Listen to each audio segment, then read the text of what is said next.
मैं आपसे करता हूं सर, ये दलील के एक रिकॉर्ड कीपर का किरदार है इलेक्शन कमीशन का, वो किसी का इंतखाबी निशान नहीं ले सकता, किसी पार्टी को इस तरह ट्रीट नहीं कर सकता। किस कदर मजबूत है सर ये दलील?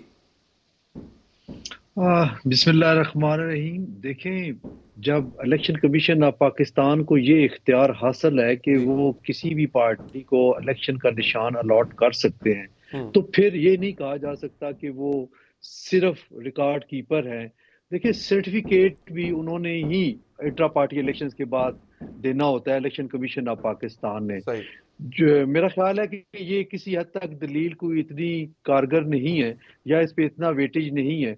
जो कॉन्स्टिट्यूशनल इंस्टीट्यूशन के तौर पे इलेक्शन कमीशन ऑफ पाकिस्तान को इख्तियार हासिल है, हम्म। वो चाहे आप उसे रिकॉर्ड कीपिंग का कहें, चाहे उसको ऐसे कहें कि क्या इलेक्शन कमीशन के बगैर इलेक्शन का कोई प्रोसेस भी स्टार्ट हो सकता है, या उसका अख्ताम हो सकता है, या उस प्रोसेस को शुरू किया जा सकता है?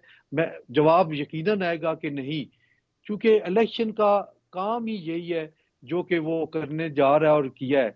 बाकी जो दूसरी बात है कि इनके बल्ले के निशान का कायम रहना या ना रहना, ये अब देखें अली हैदर साहब, ये तो है मैटर सब जुडिस है। डिवीजन बेंच ने आज ठीक है। हियरिंग की, पीटीआई के वकला की भी और इलेक्शन कमीशन ऑफ पाकिस्तान के वकला की भी।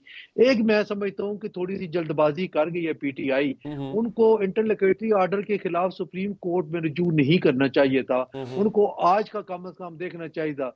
लेकिन सुप्रीम कोर्ट ऑफ पाकिस्तान ने इनके साथ एक फेवर की है जी। कि अगर वहां से फारग होते हैं तो इनका कोई टाइम वेस्ट ना हो, हम्म। इसीलिए कल के लिए ही मुकर्रर कर दिया।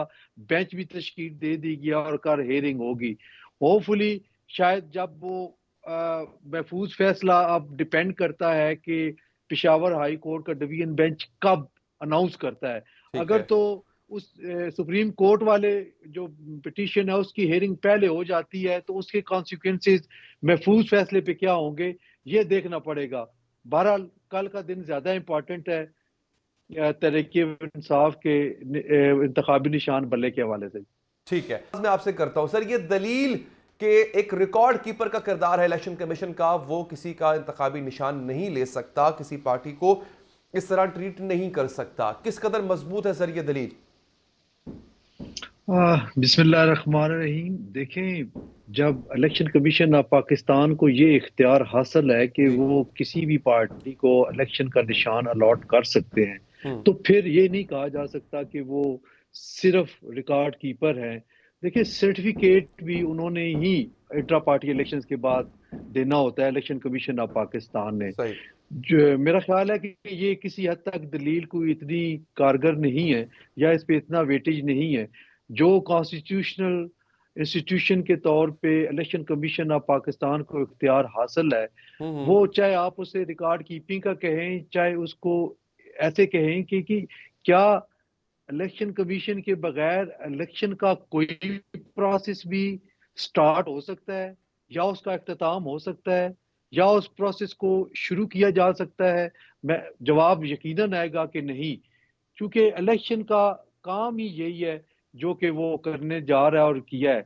बाकी जो दूसरी बात है कि इनके बल्ले के निशान का कायम रहना या ना रहना, ये अब देखें अली हैदर साहब, ये तो है मैटर सब जुडिस है। डिवीजन बेंच ने आज ठीक है। हियरिंग की, पीटीआई के वकला की भी और इलेक्शन कमीशन ऑफ पाकिस्तान के वकला की भी। एक मैं समझता हूँ कि थोड़ी सी जल्दबाजी कर गई है पीटीआई। हम्म। उनको इंटरलोकेटरी ऑर्डर के खिलाफ सुप्रीम कोर्ट में रुजू नहीं करना चाहिए था, हम्म। उनको आज का कम से कम देखना चाहिए था। लेकिन सुप्रीम कोर्ट ऑफ पाकिस्तान ने इनके साथ एक फेवर की है जी। कि अगर वहां से फारग होते हैं तो इनका कोई टाइम वेस्ट ना हो, हम्म। इसीलिए कल के लिए ही मुकर्रर कर दिया। बेंच भी तश्कील दे दी गया और कल हेयरिंग होगी। होपफुली शायद जब वो महफूज फैसला अब डिपेंड करता है कि पिशावर हाई कोर्ट का डिवीजन बेंच कब अनाउंस करता है। ठीक अगर है। तो उस सुप्रीम कोर्ट वाले जो पिटीशन है उसकी हेयरिंग पहले हो जाती है तो उसके कॉन्सिक्वेंसेस महफूज फैसले पे क्या होंगे, ये देखना पड़ेगा। बहरहाल कल का दिन ज्यादा इंपॉर्टेंट है तहरीक इंसाफ के इंतखाबी निशान बल्ले के हवाले से। ठीक है।